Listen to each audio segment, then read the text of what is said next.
Hello dear students, this is Praveen Kumar Jha. Welcome to Unique Classes of Right Way. इस chapter की है आज class number 12 है। आप बता सकते हैं 12 ही है ना? मुझे क्यों नहीं याद रहा, 11th हो चुका, 12th क्लास नंबर 12। और मैं इस क्लास को आज की इस चैप्टर की आखिरी क्लास बनाना चाहता हूँ क्योंकि न्यूमेरिकल्स काफ़ी हद तक मैंने करा दिए थे। 16 से लेकर 20 तक 4 न्यूमेरिकल्स है। लास्ट के 2 मुझे करना नहीं है क्योंकि बहुत बेसिक्स है, 2-3 मुझे डिस्कस करना है। That's it. तो लिखिए सबसे पहले क्लास नंबर 12। आइए 12 लिखिए पहले, क्लास नंबर 12 लिखिए। ये 12 लेक्चर्स का एक बंडल होगा जो आपके पास उपलब्ध होगा और आपको अब इसको बढ़िया से तैयार करना है। अगर ये तैयार कर लेंगे तो फिर ISLM मॉडल आपको समझने में अच्छा लगेगा, नहीं तो मुश्किल होगा वहाँ समझना। राइट जी बच्चे, क्लास नंबर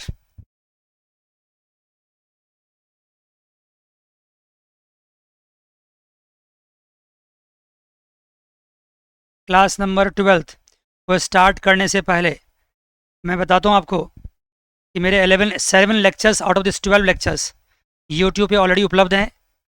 वो ओपन है सबके लिए। अगर आपके कोई फ्रेंड्स आपसे पूछते हैं क्लासेस के लिए तो आप मेरा अगर कुछ हेल्प करना चाहते हो तो यही कर सकते हैं कि हमारे उन लेक्चर्स को या मैडम के लेक्चर्स को आप अपने फ्रेंड तक शेयर कर दीजिए। जहाँ जहाँ शेयर कर सकते हो वहाँ कर दीजिए मैक्सिमम।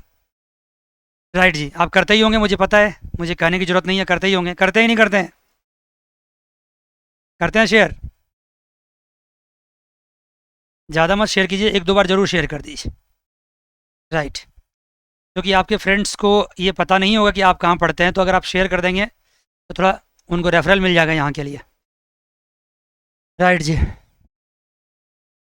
तो क्लास नंबर 12 में क्वेश्चंस देखते हैं क्या। 16 क्वेश्चन से स्टार्ट करते हैं। देखिए सवाल पढ़ते ढंग से। जब 16वां क्वेश्चन पे मैं हूँ, 16 पे हूँ, तो इसका मतलब 1 to 15 तो मैंने करा रखा है ना, तो कुछ नई बात नहीं होने वाली है, अब सब पुरानी बात है। In this case we assume that transfer payments TR, देखिए जी TR, आज तक आप TR को क्या मानते थे? कांस्टेंट। समझो, और मैं बार बार कह रहा हूं, अगर आप एवरेज बेसिस से पढ़ाई करेंगे, डेली बेसिस से पढ़ाई करेंगे, तो आपका जो मतलब सेटिस्फेक्शन मैक्सिमाइज होगा, तो आप ज़्यादा अच्छा अचीव कर पाएंगे।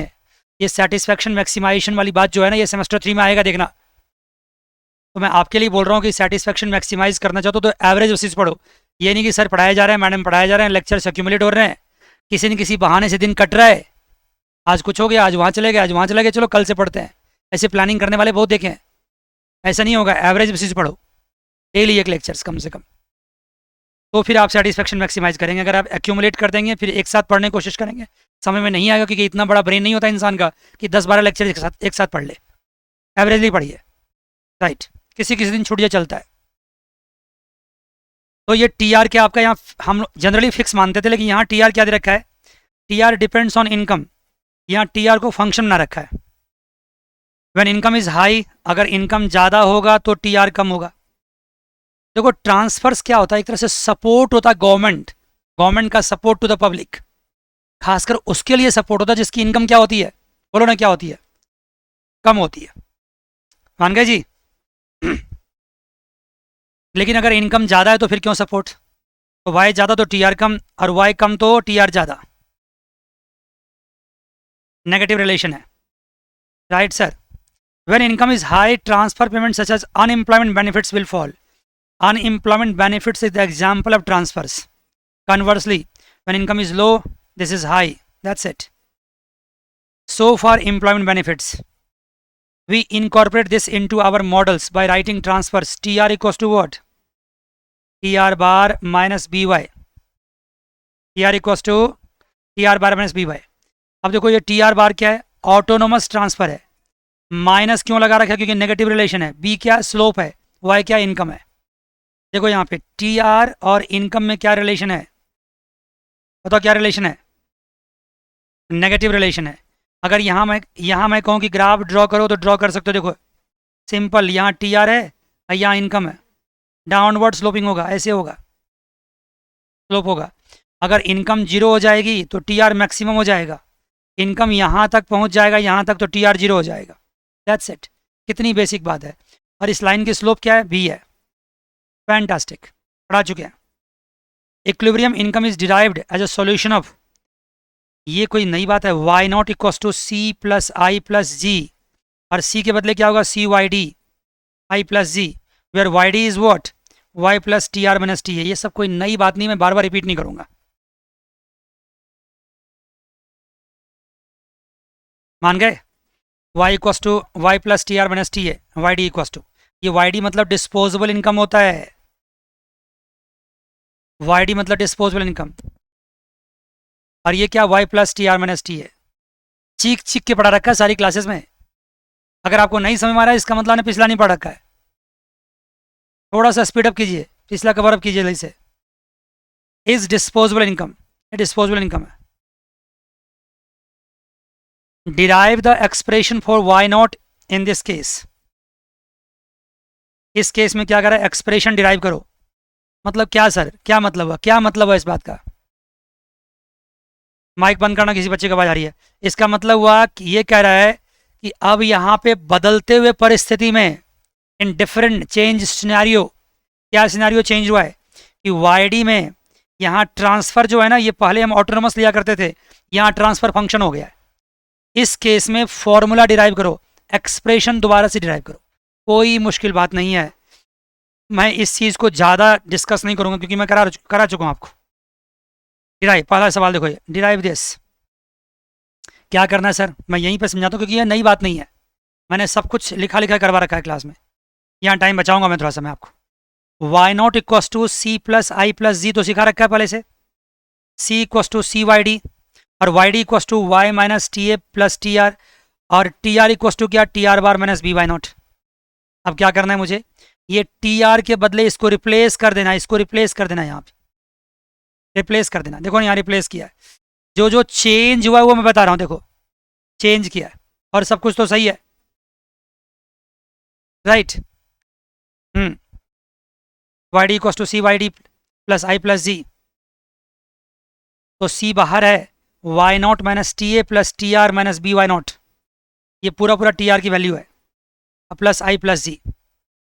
अब यहाँ सी को खोल दिया तो C Y naught, C T A, C T R bar, अब minus B C Y naught, अब प्लस आई प्लस जी। क्या होगा, इस फॉर्मूला में बी आ जाएगा और क्या होगा, सॉल्व करते जाओ। मैंने कभी भी ऐसे सवाल सॉल्व नहीं किया कि सॉल्यूशन को ऐसे एक्सप्लेन कर दिया, क्योंकि यहाँ टाइम बचाना है मुझे, क्योंकि मैंने बहुत सारे फॉर्मूला ऑलरेडी डिराइव कर चुका हूँ पास्ट क्लासेस में। आज मैं एक और क्लास अफोर्ड नहीं कर सकता इस चैप्टर का।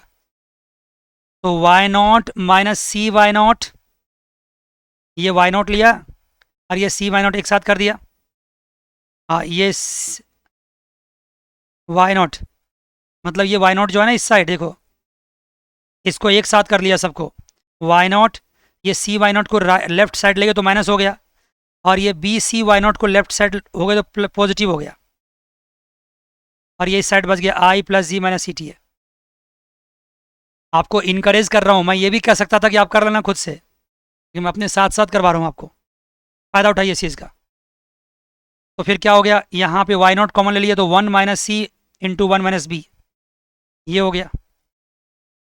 जितने भी ऑटोनोमस पार्ट होते हैं उसको क्या मानते हैं हम, ए बार, याद है ना, ऑटोनोमस को ए बार मानते हैं। तो यहाँ आई क्या है, आई बार है, जी जी बार है, टी है, टी आर बार है, तो इसको मान लीजिए आप ए बार। तो यहाँ क्या हो जाएगा, ये वन, एक स्टेप और लिखता हूँ, ए बार इंटू 1/1 माइनस सी, 1 माइनस सी प्लस सी भी हो जाएगा, इसको करोगे चेंज तो 1/1 माइनस सी प्लस सी भी। ठीक है, आपने क्या देखा, आपने अभी तक क्या देखा, ध्यान दो इस बात को। आपने देखा कि यहाँ मल्टीप्लायर होता था 1/1 माइनस सी, लेकिन यहाँ ये मल्टीप्लायर अब क्या हो गया, 1/1 माइनस सी प्लस सी भी हो गया।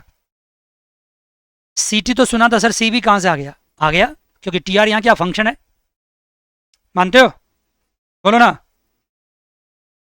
यस सर, ये मल्टीप्लायर हो गया।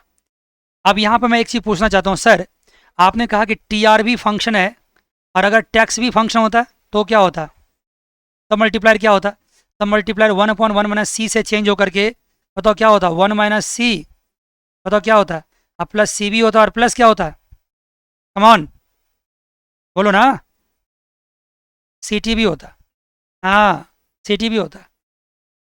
सर मल्टीप्लायर 1/1 माइनस सी कब होता, कब होता? मल्टीप्लाई 2 सेक्टर में, या 2 सेक्टर क्यों, 4 सेक्टर में भी हो सकता है। कब? जब टैक्स क्या हो, TA बार हो, और TR क्या हो, TR बार हो, कांस्टेंट हो तो, राइट।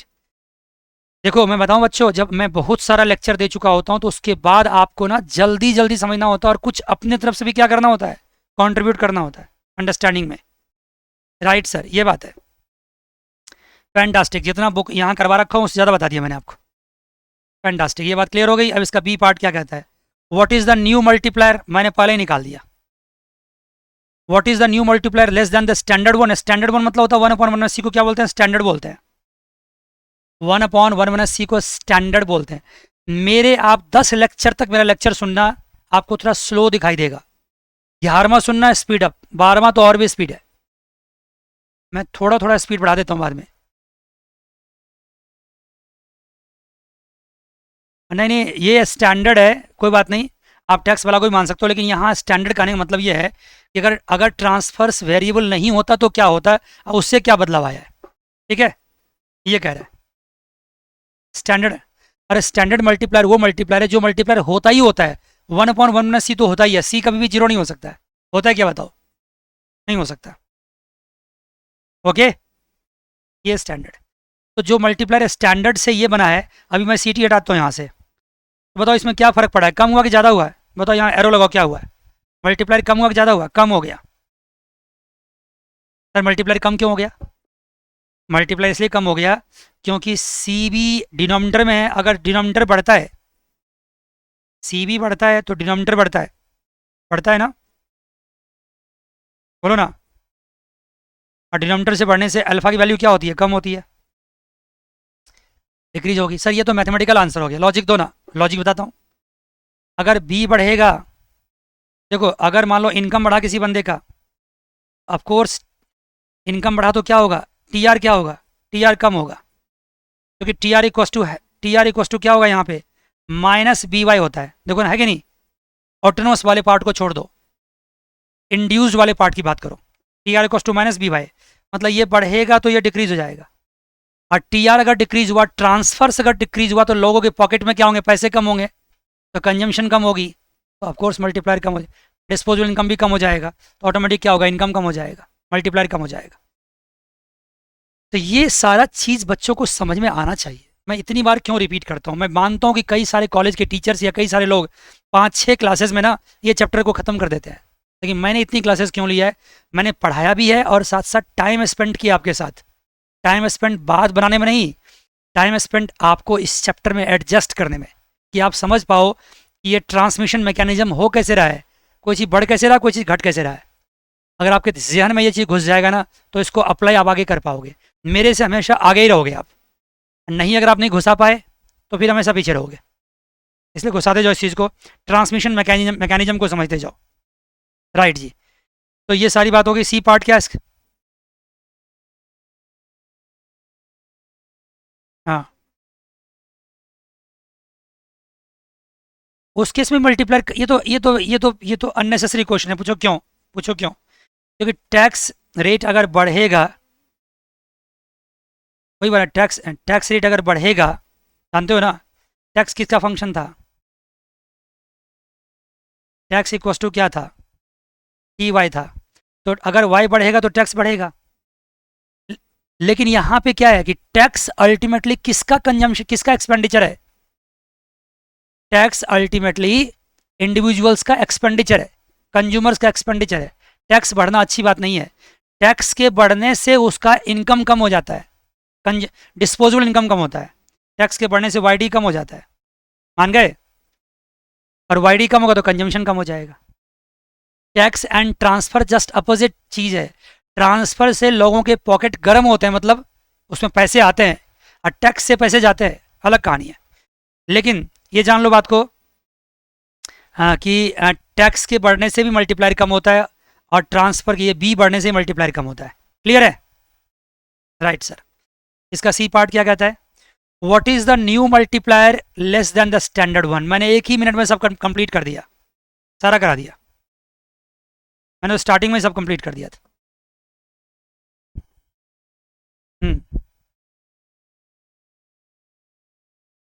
करा चुका हूँ ये चीज़।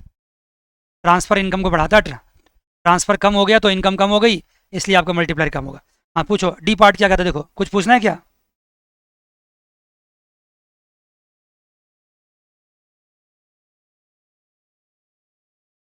वो आपके नेटवर्क की प्रॉब्लम होगी। नेटवर्क आप देखो ठीक आ रही, देखो देखो, मैं थोड़ा हिला रहा हूँ इसको जानबूझ के आपको समझने के लिए। ठीक आ रही है? हाँ सी वाला पोर्शन मैं समझा चुका हूँ। डी देखिए, इसका डी क्या कहता है। हाँ डी वाला पार्ट कहता है कि how does the change in multiply relate to the concepts of automatic stabiliser. ये कह रहा है, ये बताओ जो मल्टीप्लायर है वो ऑटोमेटिक स्टेबलाइजर के कॉन्सेप्ट से कैसे मैच करता है। पहले बताओ, ऑटोमेटिक स्टेबलाइजर समझते हो क्या होता है? अगर एक फैक्टर से हमारी इनकम बढ़ती है, हाँ, अगर एक फैक्टर से हमारी इनकम बढ़ती है तो कोई ऐसा फैक्टर होगा जो हमारी इनकम को कम भी करता होगा, और जो फैक्टर हमारी इनकम को कम करता है वो क्या कहलाता है? Automatic stabiliser. मैं एग्जांपल समझाता हूँ, भूल गए होंगे आप लोग। अगर मान लो गवर्नमेंट अपनी एक्सपेंडिचर बढ़ा दे, ये फिजिकल पॉलिसी का पार्ट है, ध्यान सुनना। गवर्नमेंट अपनी एक्सपेंडिचर बढ़ा दे, क्या करे बोलो ना। तो इससे वाई पे क्या, इससे वाई क्या होगा, सॉरी एग्रीगेट डिमांड क्या होगा, पहले बताओ। बढ़ेगा। एग्रीगेट डिमांड के इंक्रीज करने से वाई क्या होगा? अब वाई बढ़ता चला गया तो सोसाइटी में क्या बैड इफेक्ट्स होंगे बताओ। इनकम बढ़ता जाएगा तो इसका रिजल्टेंट होगा high inflation. Change in P होगा, मतलब इंक्रीज करेगा, इन्फ्लेशन बढ़ेगा। आप चाहते हो कि इन्फ्लेशन बढ़े? कोई, हाँ विद इन बाउंड, जो बाउंड है उस तक बढ़ना चाहिए, ज़्यादा नहीं बढ़ना चाहिए। Inflation is good thing but up to certain limit only. अगर आप इतना जानते हो तो बताओ कितना परसेंट इन्फ्लेशन तक को सही माना गया है? 3% तक को। आगे पढ़ेंगे थर्ड सेमेस्टर फोर्थ सेमेस्टर में पढ़ेंगे 3% तक। हालांकि ये डिस्कशन अभी दुनिया भर में चल रहा है कि इन्फ्लेशन जीरो रखना चाहिए कि 3% रखना चाहिए, लेकिन अभी तक इस पर डिबेट चल रहा है, लेकिन कंक्लूजन तक नहीं पहुंच पाया है। लेकिन माना जाता है 3% ठीक है, राइट जी। लेकिन 3% से 5% 6% तक भी होगा तो भी सोसाइटी बियर कर लेगा, लेकिन उसके ऊपर बियर नहीं कर सकता है, मुश्किल आ जाएंगे। तो ये इन्फ्लेशन को चेक करने के लिए मुझे क्या करना पड़ेगा? चेंजिंग प्राइस को कंट्रोल करना पड़ेगा, और इसके लिए मुझे वाई को कम करना पड़ेगा। वाई कैसे कम होगा, क्या रास्ता होगा? ये सिर्फ जी से नहीं हो सकता, ये इन्वेस्टमेंट से भी हो सकता है, इन्वेस्टमेंट बढ़ने से भी होता है। तो गवर्नमेंट क्या करेगी फिर? इस बढ़ते हुए इनकम पे क्या होगा? टैक्स। टैक्स रेट जो होता है ना, हमारे यहाँ प्रोग्रेसिव टैक्स है, पता है प्रोग्रेसिव टैक्स क्या होता है? लोअर इनकम वाले की कम टैक्स, ज़्यादा इनकम वाले की ज़्यादा टैक्स, और ज़्यादा इनकम वाले की और ज़्यादा टैक्स। सुना है कि नहीं सुना है? हाँ, लोअर इनकम वाले की 5% है, उसके बाद 20% है, उसके बाद 30% है, उसके बाद सरचार्ज भी लग जाते हैं, बहुत सारी बातें हैं। तो अगर टैक्स बढ़ेगा तो अल्टीमेटली वाई पे क्या होगा, सॉरी डिमांड पे क्या होगा? कम होगा, और वाई भी कम होगा, तो इन्फ्लेशन अपने आप चेक होगा कि नहीं होगा? तो यहाँ पे टैक्स कौन सा रोल प्ले किया? ऑटोमेटिक स्टेबलाइजर रोल प्ले किया। और टैक्स किसका पार्ट है? ये वेरिएबल टैक्स किसका पार्ट होता है? मल्टीप्लायर का। अभी मल्टीप्लायर के सेंस में बोल रहा हूँ, फिस्कल पॉलिसी तो है ही है। ये जो स्मॉल टी है ये मल्टीप्लायर का पार्ट होता है। ऐसे ही स्मॉल टी बदले में बी रख दूँ तो बी भी किसका पार्ट होता है? मल्टीप्लायर का। बी मतलब ट्रांसफर का, जो भी सिखाया है। तो इसलिए अब सुनो दोबारा क्या कह रहा है कि देखो, ये टी और बी हमारे इनकम को रिड्यूस करने में हेल्प करता है।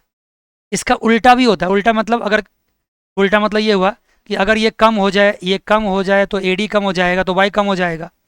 वाई के कम होने से क्या होगा? टैक्स रेट कम होगा, तो फिर एडी बढ़ जाएगा, फिर वाई बढ़ जाएगा। इसका उल्टा भी होता है। मतलब ऑटोमेटिक स्टेबलाइजर मतलब ये नहीं होता कि हमेशा बढ़ते हुए इनकम को कम करना, घटते हुए इनकम को बढ़ाना भी होता है। इसलिए इसको बोलते हैं ऑटोमेटिक स्टेबलाइजर। बात समझ गए? तो टैक्स रेट और ट्रांसफर का रेट ये ऑटोमेटिक स्टेबलाइजर है। और यही ये सवाल, आप सवाल पढ़ो, how does the change in multiplier, ओ भाई टी और बी में चेंज होगा तो मल्टीप्लायर में चेंज हुआ कि नहीं हुआ? Come on, how does the change in multiplier relate to the concepts of automatic stabilizer? Yes, tax rate and B here in the case of this, B is the transfer rate, are the part of multipliers. and tax rate and B are also the automatic stabilizer. So of course multiplier is what? Affecting the change in income. जो income में change society में हो रहा है उसको affect कर रहा है, automatically कर रहा है. लिंक किया इस बात को आपने? ये कहानी इसमें. और यहाँ भी क्या लिखा है? पूछो. प्रोग्रेसिव केस में हमारे यहाँ प्रोग्रेसिव टैक्स है. हालांकि इस पर बहुत ज़्यादा डिबेट है. मैंने आपको इनकम टैक्स का ही कहानी कहा है ना. टैक्स सिर्फ इनकम टैक्स नहीं होता है, टैक्स इनडायरेक्ट टैक्स भी होता है. बात समझ गए? इनडायरेक्ट टैक्स भी होता है. आप खुद देखो ना, इनडायरेक्ट टैक्स मतलब क्या? जैसे कि अगर आप घर से खाना खरीदने के लिए जाओ तो टैक्स कम देना पड़ता है, जीएसटी. अगर आप कपड़े खरीदने जाओ टैक्स कम देना पड़ता है. मेडिसिन खरीदने टैक्स देना ही नहीं पड़ता है. अगर आप कार खरीदने जाओ तो छोटी गाड़ी में कम टैक्स, बड़ी गाड़ी में बहुत ज़्यादा टैक्स, और बड़ी गाड़ी में और ज़्यादा टैक्स. जीएसटी बात कर रहा हूँ मैं. तो बताओ अल्टीमेटली क्या करोगे आप? कार खरीदने से पहले या कोई लग्जरियस आइटम खरीदने से पहले टैक्स देखोगे ना? नहीं देखोगे? तो मैंने एग्जाम्पल दिया. मैं बहुत सारा चीज़ नहीं बोलता हूँ क्योंकि वो यहाँ इंपॉर्टेंट नहीं है. टैक्स तो बहुत तरह के होते हैं. ओके, राइट राइट जी. आइए जी, तो ये होगी बात आपकी किसकी? ऑटोमेटिक स्टेबलाइजर का थ्योरी बता रखा हूँ मैं आपको. 10 ईयर्स पेपर भी टच करना है और ऑटोमेटिक स्टेबलाइजर को तैयार कर लेना बढ़िया से, क्योंकि इस पर थ्योरी भी एग्जाम में आता है, पूछा जाता है न्यूमेरिकल्स को मिला करके. ओके जी, 17 पे आइए. 17 पे आइए. Suppose the economy is operating at equilibrium. मैं पूरा सवाल नहीं कराऊंगा, मैं ऑपरेट करूंगा सवाल को. एक एलिमेंट को आपको ऑपरेट करके आपके सामने रख दूंगा. सवाल तो आपसे करवाऊंगा और इसका सॉल्यूशन भी आपके सामने है. देखो ना, सॉल्यूशन भी है, तो क्यों ना करेंगे आप लोग. Suppose that economy is operating at equilibrium with Y naught equals to 1000. y not equals to 1000. If the government undertakes a fiscal change, if government undertakes a fiscal change so that the tax rate. ध्यान देना बच्चे, अभी कहीं से कहानी तो start करोगे ना. तो कहाँ से स्टार्ट कर रहे हो? इनकम कितनी है? 1000 है. कितनी इनकम है? 1000. और ये इक्विलिब्रियम इनकम है, ये इक्विलिब्रियम है. अब इसको हम डिस्टर्ब कर रहे हैं. देखो कैसे टैक्स रेट में बदलाव हो रहा है. टैक्स रेट क्या हो रहा है? Increases by 0.05. मतलब टैक्स रेट कहाँ से कहाँ तक बढ़ रहा है वो नहीं दिया हुआ है, सिर्फ दिया हुआ चेंज इन टी दे रखा है. कितना? 0.05. गवर्नमेंट स्पेंडिंग इंक्रीजेज बाय 50, मतलब चेंज इन जी दे रखा है. कितना? 50. सब कुछ चेंज के फॉर्म में. Will the budget surplus go up and down? Why? अरे बाबा सब कुछ चेंज में है, तो वाई नॉट दिया रखा 1000. Change in T 0.05, change in G this, और चेंज इन टी आर 0 है. और बजट सरप्लस का फॉर्मूला आप लोगों को पता है क्या होता है? बजट सरप्लस का फॉर्मूला क्या है? T Y minus G minus T are. करा चुका हूँ क्लास में, डिराइव कर चुका हूँ. इतना सिंपल है. ये गवर्नमेंट का इनकम है और ये गवर्नमेंट का खर्चा है. राइट और wrong? Come on. Right sir. अगर इसको मैं चेंज करूँ तो change in budget surplus equals to change in T Y minus change in government expenditure minus change in T R. T R में कोई चेंज तो हुआ नहीं है, इसलिए इसको 0 रख देंगे. देखो ये तो खुद ब खुद करने वाला था, लेकिन मैं खुद करने के लिए दे नहीं रहा हूँ आपको, आपको साथ साथ करवा रहा हूँ. टैक्स रेट में कितना चेंज हुआ? 0.05. टी 0.05 नहीं है, चेंज इन टी 0.05 है. ओके. और वाई पूछो क्या कह रहे हो?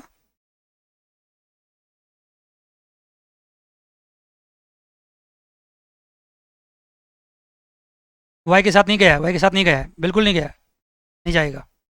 वाई यहाँ पे कांस्टेंट है.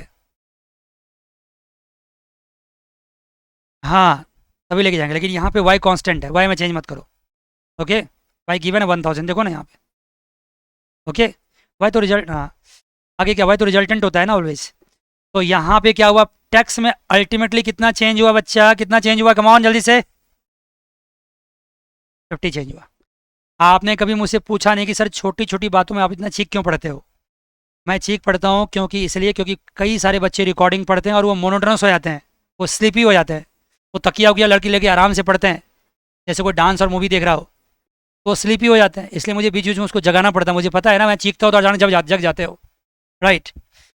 ये 50 हो गया. और ये कितना है? 50 है. तो अल्टीमेटली बजट सरप्लस में क्या चेंज हुआ है? 0 चेंज हुआ है. देखा यहाँ पे बजट सरप्लस में जीरो चेंज हुआ। यहाँ पता क्या था, यहाँ कौन सा कॉन्सेप्ट लगा है, बैलेंस्ड बजट मल्टीप्लायर लगा है, बैलेंस्ड बजट मल्टीप्लायर।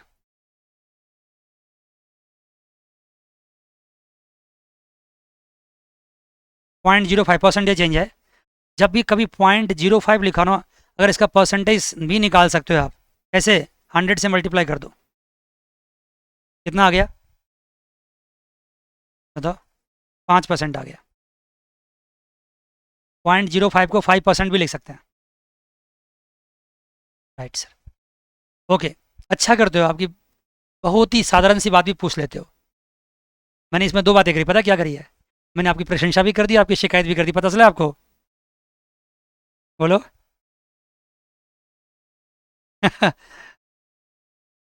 मैं नहीं, मैंने आप मैं वो तो मैं समझ सकता हूँ, मैं आप बहुत अच्छा हिंदी आपका है, लेकिन मुझे ये एक्सप्लेन करो, मैंने प्रशंसा भी किया और मैंने शिकायत भी कैसे किया, बताओ।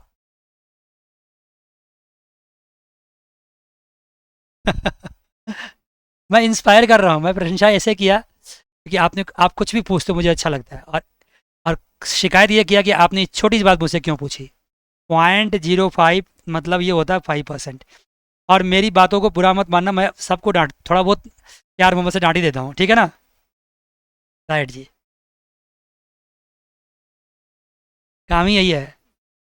हाँ, गुरु मतलब गुडी गुडी गुरु जो होते हैं ना, वो बटरिंग करते हैं, सुन रहे हो रात को, हेलो, वो मेरे से नहीं हो सकता है। मैं थोड़ा सा बोलूँगा भी, थोड़ा समझाऊंगा भी, थोड़ा पढ़ाऊंगा भी, थोड़ा चीखूंगा भी, सब कुछ करूँगा। राइट, ओके जी, 18 पे आ जाइए, 18 पे आ जाइए। 18, 18 सवाल देखते हैं क्या है। हाँ, यहाँ मैंने कहा था कि यहाँ पे एक कॉन्सेप्ट है, बैलेंस्ड बजट मल्टीप्लायर, याद है कितना होता था, कम ऑन जल्दी से, वो 1 होता था। आप देखिएगा कॉन्सेप्ट, जाके मैंने पढ़ा रखा आपको, पूरी आधा घंटा क्लास लगा रखा उसके ऊपर। यहाँ पे बैलेंस्ड बजट मल्टीप्लायर कॉन्सेप्ट लगा है, ठीक है ना। क्योंकि अगर बजट सरप्लस में कोई चेंज नहीं आता है ना, फिस्कल पॉलिसी के बाद बजट सरप्लस में अगर कोई चेंज नहीं आता है, क्योंकि गवर्नमेंट ने टैक्स चेंज किया, ये फिस्कल पॉलिसी है, गवर्नमेंट ने जी चेंज किया, ये फिस्कल पॉलिसी है, लेकिन बजट सरप्लस में कोई चेंज नहीं आया, this is called balanced budget multiplier. Got it, पढ़ा रखा है, मैंने टॉपिक दिया। अगर नहीं समझ में आता तो यहाँ से तुरंत वापस मुड़िए, क्लास खत्म हुआ है, कहीं नोट लिख लीजिए रजिस्टर पे, बैलेंस बजट मल्टीप्लायर पढ़ना, रिवाइज करना है, जाके रिवाइज करिए, ये प्रोसेस होता है। 18 सवाल भाई है, suppose that government decide to reduce transfer payment such as welfare. यहाँ welfare is the example of transfer payment. कभी बार बच्चे सोचते हैं सच एज वेलफेयर क्या लिखा हुआ है, जो भी पेमेंट आपको आता है ना, गवर्नमेंट आपके वेलफेयर के लिए भेजता है, this is called transfer payments. But to increase government purchase of goods and services by an equal amount, transfers को रिड्यूस किया, टीआर रिड्यूस हुआ, चेंज इन टीआर हुआ और वो कम हो गया। चेंज इन टीआर के कम होने से कंजम्पशन क्या होता है, कम होता है, मानते हो। लेकिन गवर्नमेंट परचेज के बढ़ने से चेंज इन जी भी हुआ है, चेंज इन जी के बढ़ने से क्या होगा, यहां से इससे क्या होता है, एडी कम होता है, लेकिन इससे एडी बढ़ता है, so the Y income also fall, लेकिन यहाँ इनकम बढ़ेगा। Right sir, that is undertake a change in fiscal policy से जी इक्वल टू दिस। देखो change in G equal to minus T R है, माइनस क्यों लगाया, कम ऑन जल्दी से, छोटी सी बात, नेगेटिव रिलेशन है, नेगेटिव रिलेशन डायरेक्शंस दिखा रहा है, मतलब जी बढ़ रहा है तो टी आर कम हो रहा है, लेकिन इक्वल अमाउंट से। अब यहाँ ऑफकोर्स दोनों फिस्कल पॉलिसी है, ऊपर भी वही कहानी थी, ऊपर भी फिस्कल पॉलिसी था, change in T and change in G, यहाँ क्या दिखा रहा है, change in T R and change in G, दोनों में अंतर है। लेकिन जी जो होता है ना ऑटोनोमस का पार्ट होता है, लेकिन जो टी आर होता है ना वो मल्टीप्लायर, सॉरी सी से भी अफेक्टेड होता है, सी मतलब एमपीसी, देखना ना, सी टी आर लगाया था मैंने, हर जगह लगाया था, लगाया था, हाँ सी टी आर लगा रखा है। अगर लोगों के ट्रांसफर्स कम होते हैं 100 रुपये से, तो कंजम्पशन 100 रुपये से कम नहीं होते हैं, बताओ कितने से कम होंगे। अगर लोगों के पॉकेट में 100 रुपया गवर्नमेंट ने ट्रांसफर कम कर दिया, तो कंजम्पशन कितने से कम होगा, come on, C T R से, सही जवाब दिया आपने, सी टी आर से। क्योंकि अगर आपके पास 100 रुपीज़ गवर्नमेंट नहीं दे रहा है, तो कंजम्पशन 100 से कम नहीं हो रहा है, कंजम्पशन जितना एमपीसी होगा, मान लो एमपीसी 80% है, तो 80 रुपीज़ से कंजम्पशन कम हो रहा है। क्योंकि अगर गवर्नमेंट आपको 100 रुपीज़ दे भी रहा होता, या दे भी रही होती गवर्नमेंट तो क्या 100 रुपीज़ खर्च कर रहे होते आप? बताओ। नहीं सर, खर्च तो एमपीसी के हिसाब से करते हैं हम लोग। ये पढ़ा चुका हूँ कई बार चिक चिक के क्लास में। एमपीसी सुनना जाके पीछे वाले क्लासेस में। अगर गवर्नमेंट हमें ट्रांसफर्स देती है तो हम सारे पैसे खर्च नहीं करते हैं, कुछ पैसे बचा लेते हैं, सेविंग कर लेते हैं। Right, okay.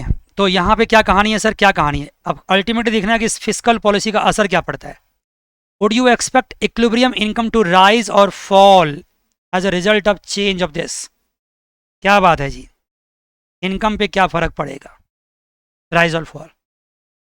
और कह रहा है चलो ये तो थ्योरेटिकल बातें हो गई, तो एक्सप्रेशन आपको डिराइव करना पड़ेगा। दूसरा कह रहा है कि पर्टिकुलरली कोई एग्जाम्पल लो, C equal to this, T equal to this and Y equal to this and find out the result. पहली बात तो जनरल है, एक्सप्रेशन है। दूसरी बात स्पेसिफिक है। Now let change in G equal to this or this, उसी सवाल का पार्ट है। Find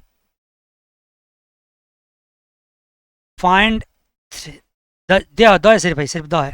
find the change in equilibrium income, Y naught में कितना चेंज हुआ। आगे है C, what is the change in budget surplus, what is the change in budget surplus, okay, why has the budget surplus changed. देखता हूँ एक एक part को। अब देखो पहले समझो, इसमें ये वाला पार्ट जो पहला पार्ट है ना, ये थोड़ा सा लेंदी है लेकिन है आसान। क्या आसान है सर? देखो पहले हम क्या करेंगे, पहले हम नॉर्मल इनकम निकालेंगे। नॉर्मल इनकम को हम y1 से डिनोट करेंगे, पहले समझ लो। नॉर्मल इनकम निकालेंगे, उसको y1 से डिनोट करेंगे। और दूसरा इनकम निकालेंगे y2। y2 में हम क्या करेंगे, सब कुछ सेम रखेंगे। y2 में सब कुछ सेम रखेंगे, बस फर्क किस बात की होगी? ठीक है जी, आ गए बच्चे लोग? आप लोग तो हैं यहीं पे। चलिए जी, तो क्या करेंगे, नॉर्मल एक्सप्रेशन को y1 माने y1 लेट करेंगे और जो चेंज हुआ उसको y2 करेंगे। y1 y2 में फर्क किस बात का होगा? देखिए ध्यान देना, आपको खुद ही डिराइव करना है इसको। अगर y1 में हमने g लिया है तो y2 में क्या करेंगे, g प्लस चेंज इन g लेंगे। अगर y1 में हमने tr लिया है तो y2 में क्या लेंगे, tr माइनस चेंज इन tr लेंगे। समझ गए बच्चे? बोलो ना, क्यों नहीं बोलते? यस सर, y1 में g लिया तो यहाँ g प्लस चेंज इन g बढ़ रहा है। tr लिया तो यहाँ tr माइनस चेंज इन tr। ओके, क्यों जी? Yes sir. तो पहले y1 को एक्सप्लेन कर लो, y1 को एक्सप्लेन कर लो, फिर y2 करना। y1 क्या एक्सप्लेन होगा, सिंपल कहानी। मैं कितनी बार एक्सप्लेन करूं इसको, क्या होगा, ये a है माइनस सी टी। ए लिख के कंफ्यूज किया आपको, ए क्यों लोगे आप? यहाँ ए के बदले सी भी ले सकते हो, क्या सी बार ले सकते हो, समझ रहे हो? हाँ, ए के बदले सी बार ले लेना। ये लिख के कंफ्यूज किया आपको, क्यों बार बार नोटेशन चेंज करें? ये सी बार ले सकते हो, वैसे ही रहने दो यहाँ पे जो लिखा हुआ है। सर क्या ए लें या सी बार लें? देखो जो वेरिएबल टर्म्स होता है उसमें हम कुछ भी लिख सकते हैं, लेकिन हमारी आदत बनी हुई है सी बार लेने की, सी बार लेना आप। तो मैं समझ सकता हूँ कि आप ये कर लोगे, ये पूरा कर लोगे यहाँ से यहाँ तक, C bar minus C T plus C T R plus I plus G bar, जी कर लोगे ना? अब y2 में क्या होगा, यही बात चेंज होगा। क्या चेंज होगा, देखो y2 में यहाँ पे y2 minus T plus T R आ गया। देखो यही आ गया, ऊपर से कोरिलेट करना, ऊपर में y1 minus T plus T R था, यहाँ क्या आया, y2 minus T plus T R plus change in T R आ गया, और जी एन चेंज इन जी आ गया। मुझे पता मैं एक्सप्लेन कर रहा हूँ, अगर नहीं कर पाओगे तो बहुत बुरी बात है, करना चाहिए आपको एक्सप्लेन। ठीक है सर, करते जाएंगे इसको सॉल्व। राइट सर, सॉल्व करते जाएंगे। और याद रखना कि एक चीज़ याद रखना कि change in T R equals to change in G होता है। मुझे जरूरत पड़ेगा तो रिप्लेस कर दूंगा उसको, जरूरत पड़ेगा तो रिप्लेस कर दूंगा। राइट, ये y2 माइनस सी y2 एक साथ ले लिया, एक साथ कर लिया, रिमेनिंग को सबको छोड़ दिया एक साथ, तो ये रिजल्ट आ गया। अब हमारे पास ये सेकेंड इक्वेशन है और मेरे पास फर्स्ट इक्वेशन भी था। फर्स्ट इक्वेशन में क्या था, रिजल्टेंट था फर्स्ट इक्वेशन में y1 minus C Y one, और सेकेंड इक्वेशन में क्या है, y2 minus C Y two. Left side तो ये हो गया, राइट साइड में ये है। दोनों को सॉल्व करेंगे तो राइट साइड में बहुत कुछ कट जाएगा, और लेफ्ट साइड में क्या बच जाएगा, ये 1 minus C into change in Y. Left side में क्या बचेगा, 1 minus C into change in G. जरूर करके देखना कटेगा, ऑफकोर्स बहुत कुछ कट जाएगा माइनस करेंगे तो, क्योंकि माइनस करेंगे तो यहाँ पे जो माइनस सी टी है, यहाँ पे माइनस के बाद ये प्लस हो जाएगा, साइन चेंज हो जाएगा। मुझे बताओ, आप समझ पा रहे हो ना क्या कहना चाह रहा हूँ मैं?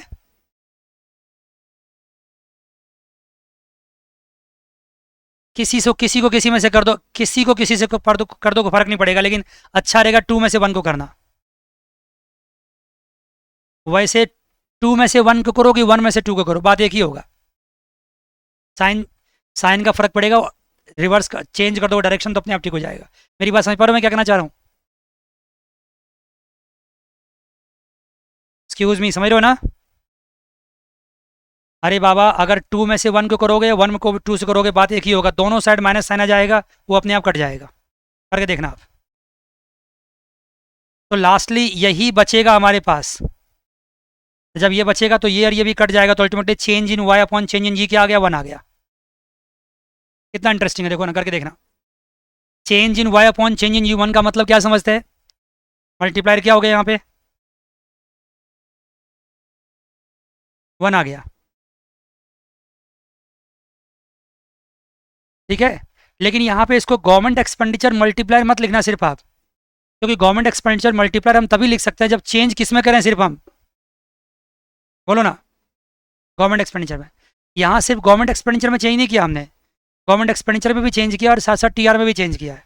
ये 1 आया, ये शो करता है ये बैलेंस्ड बजट मल्टीप्लायर, क्योंकि बैलेंस बजट मल्टीप्लायर क्या होता है बताओ? इक्वस टू 1, हाँ 1 होता है।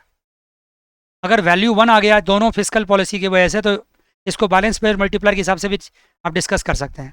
हालांकि इस वर्ड का इस्तेमाल यहाँ पे मत करो, क्योंकि इस संदर्भ में बैलेंस बजट मल्टीप्लायर का इस्तेमाल नहीं किया गया है। लेकिन लेकिन रिजल्टेंट तो वही है अल्टीमेटली, बोलो ना।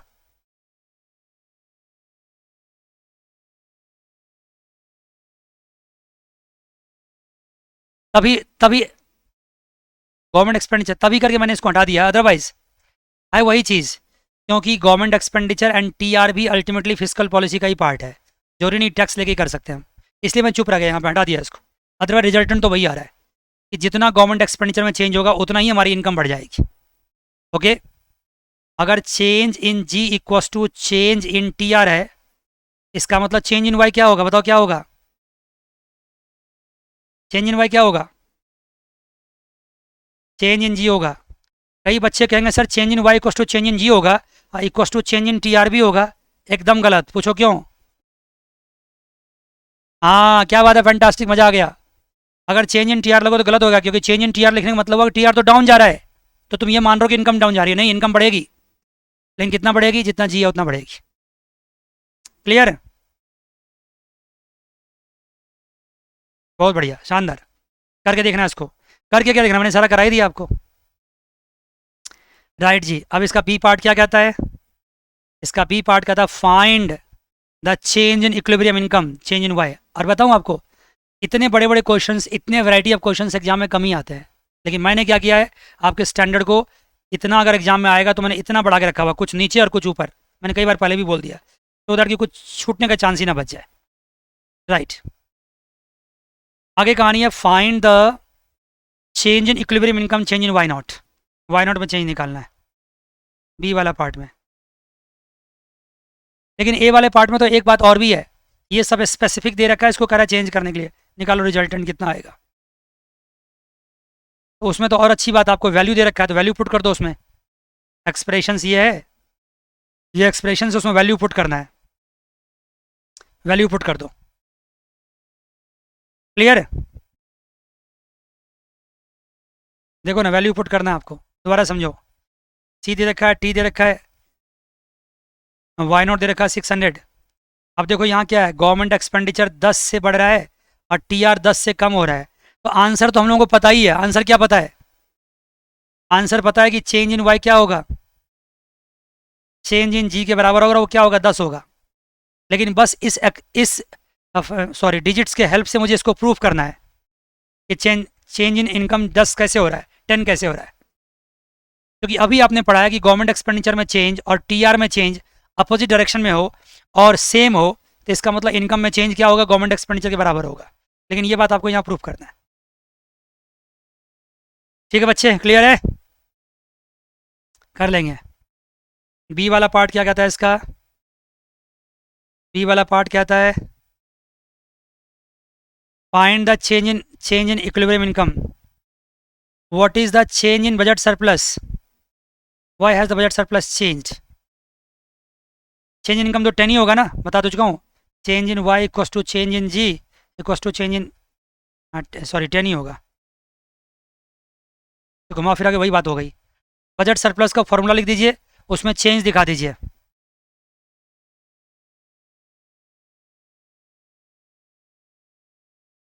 बजट सरप्लस का फॉर्मूला लिखिए, उसमें चेंज दिखा दीजिए। और चेंज में एक्चुअली किस में चेंज हुआ, इसमें चेंज तो हुआ नहीं है। जहां जहां चेंज हुआ उसमें दिखाइए, ये चेंज तो 0 है ना? क्या टैक्स में चेंज हुआ है? सी वाले पोर्शन में दिया हुआ है क्या? सी वाला सवाल क्या है? सवाल तो वही से कंटिन्यू हो रहा है। टैक्स 2.25 है। हम्म, देखो यहाँ पर ऐसे लिखना है आपको इसको, थोड़ा मिस्टेक किया हुआ लिखने में। यहाँ लिखना है आपको T into change in Y लिखना है। समझ गए क्यों? पूछो ना, जल्दी बताओ तुम लोग, क्यों ऐसा किया मैंने? क्योंकि टैक्स रेट में चेंज नहीं हुआ, चेंज किस में हुआ, इनकम में हुआ है। अगर budget surplus equals to T Y minus G minus T R है, अगर मैं चेंज इन बजट सरप्लस कर रहा हूं तो जहां जहां चेंज वाई लिखोगे ना, टी कांस्टेंट है यहाँ पे। टी कांस्टेंट मतलब टी फिक्स है, फिक्स रेट है। अब माइनस चेंज इन जी या minus change in T are, ये करना पड़ेगा आपको। तो जी वाई में कितना चेंज हुआ है, 10 रुपीज़ चेंज हुआ है। बस पुट कर दो, देखो कितना आया। बजट सरप्लस में 2.5 का चेंज आया। बजट सरप्लस में चेंज क्यों आया बताओ? बजट सरप्लस में चेंज क्यों आया? क्योंकि इनकम में चेंज आएगा तो बजट सरप्लस में चेंज तो आएगा ही, है ना? नहीं आएगा? बताओ। देखो ना, ये 10 और ये 10 तो कट गया, लेकिन अल्टीमेटली इनकम में चेंज हुआ तो उससे टैक्स में चेंज हुआ। कम ऑन, टैक्स में चेंज हुआ तो बजट सरप्लस बढ़ गया। मान गए? मान गए सर। 19 सवाल डू योर सेल्फ, क्योंकि 19 सवाल बहुत बेसिक सवाल है। इसमें एमपीएस एंड एमपीसी निकालने के लिए कह रहा है, ये 12th क्लास का सवाल है। एमपीएस एमपीसी 20th सवाल। In an economy investment expenditure increases by this, ये चेंज इन इन्वेस्टमेंट है crore, and government expenditure increase by 40%, ये इंक्रीज बाय 40% है। जितना एक्सपेंडिचर हो 40% से इंक्रीज कर गया। What is the effect on national income when the potential national income is 2000? Potential national income समझते हो क्या होता है? बता सकते हो? क्या बात है, बहुत बढ़िया। Full employment level of income को बोलते हैं पोटेंशियल इनकम। वाई स्टार, बहुत शानदार। अगर आप एक एक बात मेरी ध्यान रखोगे, सुनोगे, तो मैं बता रहा हूँ आपको अगले सेमेस्टर्स में आपको मज़ा आएगा, उसके अगले सेमेस्टर में और भी मज़ा आएगा। क्योंकि इकोनॉमिक्स में ये मानता हूँ कि इसको पढ़ाया नहीं जाता, इसको गूथा जाता है कॉन्सेप्ट्स को। एक एक कॉन्सेप्ट, छोटी छोटी बातों को गूथ करना, फिर पूरा एकदम बढ़िया से बनता है सब कुछ। अगर कहीं पे भी छोड़ दिया आपने तो समझ लो आगे तो रोने वाली बात है आपके लिए, बहुत रोगे आप। फुल एम्प्लॉयमेंट लेवल है। अदर रेलेवेंट इन्फॉर्मेशन, एमपीएस दे रखा है, सी दे रखा है, आई दे रखा है, जी दे रखा है। आप, मैं एब्सोल्यूटली बताऊँ, ये सवाल 12th क्लास में भी नहीं आएगा, एग्जाम में नहीं आएगा, ऑफ कोर्स नहीं आएगा, क्योंकि एकदम सिंपल एमपीएस है, सब कुछ है, आराम से कर लेंगे। कर लीजिएगा। नहीं बनेगा तो एकदम व्हाट्सएप फोटो लेना, मेरे पे भेज देना, मैं आपको आंसर बना के भेज दूंगा। मैं गारंटी साथ कहता हूँ कि ये सवाल आपसे बन जाएगा, क्योंकि ये 12th क्लास का सवाल है, बन जाएगा, बेसिक है। मेरे हिसाब से मेरी गलती है कि मैंने इस सवाल को यहाँ क्यों रखा है, इसको ऊपर रखना चाहिए था मुझे स्टार्टिंग में।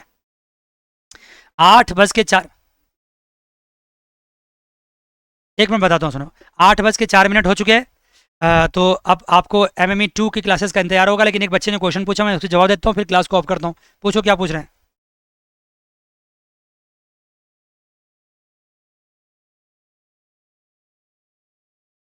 प्रीवियस पेपर में देखो, सेमेस्टर 1 में, सेमेस्टर 2 में थ्योरी कंटेंट थोड़ा बहुत होते हैं, ऑफ कोर्स होते हैं, मैं झूठ नहीं कहूँगा, ऑफ कोर्स होते हैं थोड़ा बहुत, मतलब 10-15% 20% थ्योरी कंटेंट होता है, लेकिन वो भी न्यूमेरिकल से रिलेटेड होता है, कमेंट मारने के लिए, जैसे बजट सरप्लस में क्यों चेंज हुआ, क्यों नहीं हुआ, कुछ बताओ, ऐसे होता है। कॉन्सेप्चुअल थ्योरी होते हैं, ऐसा थ्योरी नहीं होता रनिंग थ्योरी हो, जो आप जैसे इंग्लिश में या हिंदी में या फिर ज्योग्राफी में, ज्योग्राफी तो नहीं सॉरी, मतलब कुछ सब्जेक्ट में, लिटरेचर में आप क्या करते हैं, थ्योरी याद करते हैं। हाँ देते हैं थ्योरी के, लेकिन उसके ऑप्शंस में न्यूमेरिकल्स भी आते हैं, तो कौन ट्राई करेगा थ्योरी, बताओ। ठीक है, थ्योरी ट्राई करने का मतलब सीधा हुआ कि आपने आपने एक सेफ रास्ता चुन लिया है, न्यूमेरिकल पे कमांड आपको नहीं है। थ्योरी में कभी भी एवरेज मार्किंग ही होता है, अगर थ्योरी वाला क्वेश्चन चूज करोगे तो, और चांस कम है। मुझे बताओ मेरे लिए क्या आसान है, थ्योरी पढ़ाना कि न्यूमेरिकल पढ़ाना, कमन जल्दी बताओ। थ्योरी पढ़ाना आसान है, और मैं बच्चों को क्या गाइड करूं, अगर मुझे पतली गली से निकलना तो क्या गाइड करूं, क्या करो। लेकिन मैं बच्चों को पतली गली से निकालना नहीं चाहता, मैं थ्योरी नहीं पढ़ाना चाहता, थ्योरी तो बच्चा करेगा और मैं करा भी रहा हूँ, क्या मैंने थ्योरी नहीं कराया है, इतने सारे स्टडी मटेरियल किस बात के है। लेकिन मैं आपको आदत लगाना चाहता हूँ न्यूमेरिकल्स का, क्योंकि economics honours ultimately the subject of numericals, यहाँ न्यूमेरिकल्स ही है हर जगह, पूरे न्यूमेरिकल्स है। अगर कोई थ्योरी ओरिएंटेड पढ़ा रहा है तो आप झटके से छोड़ो क्लास, न्यूमेरिकल ओरिएंटेड पढ़ना है। सेमेस्टर 3 में जाएंगे तो आपको पता भी नहीं चलेगा कि न्यूमेरिकल्स मतलब ये मैथमेटिक्स पढ़ रहे हैं कि इकोनॉमिक्स पढ़ रहे हैं, पता भी नहीं चलेगा आपको। God bless you all, take care, bye bye and see you.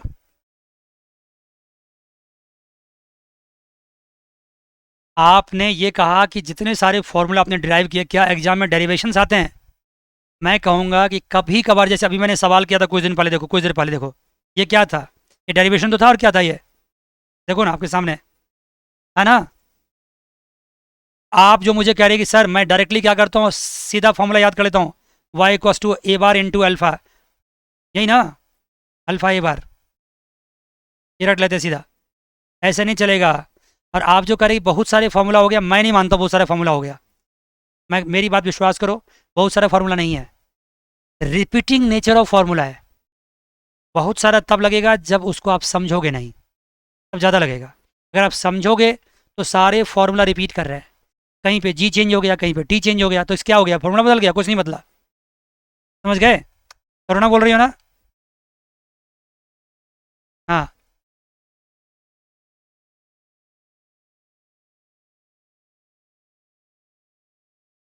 ये आएगा प्रॉब्लम, तब आएगा देखो।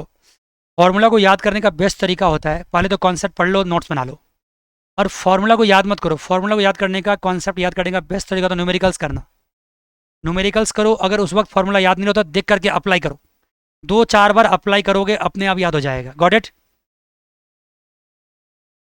समझ गए क्या कहा मैंने। फॉर्मूला को ऐसे नहीं लिख करके एकदम उसको रट रहे बैठ करके, ऐसा नहीं, फॉर्मूला लिख के साइड करो, न्यूमेरिकल्स करो, वहाँ पे अप्लाई करो, मेरा विश्वास करो, अप्लाई करते करते करते करते आपको पूरा याद हो जाएगा। ये तरीका अपनाओ। हाँ, डेरिवेशंस में सवाल करते करते समझ में आ जाएगा। ओके, और मैं गारंटी साथ कहता हूँ कि अभी बचने का समय आपके पास है, हर बच्चों के पास है, क्योंकि अभी इनकम स्पेंडिंग के सिर्फ 12 लेक्चर्स ही मैंने पढ़ाए हैं, और मैं पढ़ाता ही यूनिट 4 इसलिए पहले हूँ, मैं यूनिट 4 पहले इसलिए पढ़ाता हूँ ताकि बच्चे ये समझ लें कि इकोनॉमिक्स की क्या औकात है, मैक्रो की। वो नेशनल इनकम के दिमाग में रख कर चलें कि ऐसा ही चलेगा सब कुछ।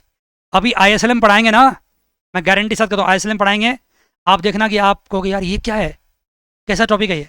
हमें तो मुश्किल नहीं लगेगा, क्योंकि मैं कई बार पढ़ा चुका हूँ, लेकिन आप बच्चे हैं, अभी आप जस्ट 18+ हैं, तुरंत कॉलेज ज्वाइन किए हैं, आपको थोड़ा बड़ी चीज़ लगेगा वो। लेकिन अगर आप स्टेप बाय स्टेप पढ़ेंगे, रेगुलर पढ़ेंगे, ढंग से उसको पढ़ेंगे, तो 10 दिन 12 दिन बाद 15 दिन बाद जाके आपको उसका पूरा कॉन्सेप्ट तैयार होगा, और फिर 2-3 राउंड आपको रिवाइज करना पड़ेगा, क्योंकि आईएसएलएम मॉडल तो यहाँ पे एग्जाम में आएगा, लेकिन अगली बार उसका इस्तेमाल है second, third semester and fourth semester में। तो मैं आईएसएलएम मॉडल के लिए मैं बोलता हूँ आपको, ये 12 लेक्चर्स तैयार कीजिए बढ़िया से, तब जाकर आईएसएलएम मॉडल आपका बढ़िया से तैयार होगा। ठीक है, God bless you all, take care, bye bye and see you.